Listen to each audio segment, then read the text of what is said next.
15, 17, 19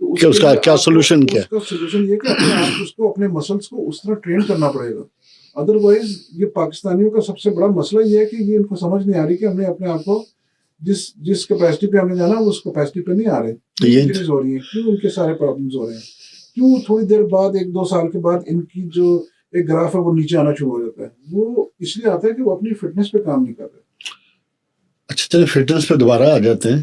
مجھے یہ بتائیں کہ جو آپ کے جم جس طرح ہم ایکسپینڈ کر رہے ہیں, جو جم میں مشینری لگ رہی ہے, جو اکوپمنٹ استعمال ہوتا ہے, پاکستان کیا اس لیول کا اکوپمنٹ تیار کر رہا ہے جی نہیں, یا آپ کو باہر سے منگانا پڑتا ہے؟ ہمیں دیکھیں پہلے اگر میں آج سے جب ڈالر اتنا مہنگا نہیں ہوتا پہلے تو ہم امریکہ سے منگوا رہے تھے. ٹھیک ہے. اور اس کے بعد جب ڈالر بہت زیادہ بڑھ گیا اور ڈیوٹیز بڑھ گئی تو اب چائنا نے اتنا اپنے آپ کو امپروو کر لیا کہ وہ اس وقت امریکن مارکیٹ کو کاٹ گیا. اس کا چائنا کا اکوپمنٹ امریکن فٹنس اکوپمنٹ کے مقابلے میں بہتر ہے یا اتنا ہے یا اس لیول پہ؟ اس سے بہتر ہونا شروع ہو گیا. اچھا, انہوں نے جو ٹیکنالوجی اور جو اس میں ریسرچ ورک کے ساتھ جو مسل ٹریننگ مشینز ہیں یا ان کی کارڈیو مشینز ہیں نا, وہ ان سے بہت آگے چلی گئی. میں پہلے اس پہ تھوڑا سا ریلیکٹنٹ ہوتا تھا جب میں امپورٹ کرتا تھا کہ نہیں, ہم نے یہ والا ایک برانڈ تھا ہمارا سائبیکس, ہم نے یہ امپورٹ کیا. لیکن ابھی میں نے ریسنٹلی چائنیز برانڈ کے ساتھ کولیبریشن کیا اور اس کا کوپن منگوایا, اور میں ایک بڑا فخر سے بتاتا ہوں کہ میں سمجھتا ہوں کہ ان کا کوپن جو ہے نا اس وقت چائنا کا اور پرائس میں وہ اگر 3 ٹائمز نیچے ہے. ہم جو جم بنا رہے ہیں اگر اس کو ایک جم کاسٹ کرے گا اگر 15 کروڑ روپے کا, تو یہ اس کو 5 کروڑ روپے کا. تو مجھے یہ بتائیں, میں تو یہ انڈسٹری کے حوالے سے بات کرنا چاہتا ہوں کہ جس طرح آپ کی گروتھ ہوئی ہے انڈسٹری کی, آپ کی انڈسٹری کی, اس کے لیے پاکستان میں کیوں نہ پلانٹ لگے یا انڈسٹری لگے جو آپ کے اکوپمنٹ آپ کی کوالٹی کا بنا کے دے؟ بالکل لگنا چاہیے. اور اس میں دیکھیں, اس میں نے بھی ایک دفعہ کوشش کی تھی کہ ہم جس کو لے کے کسی سے یہاں پہ اس کو اس طرح گاڑیوں کی آپ اپلیکیشن کر دیتے ہیں, اس طرح ہم کر دیں, لیکن وہ ہمیں آگے مارکیٹ اتنی بڑی نظر نہیں آ رہی تھی.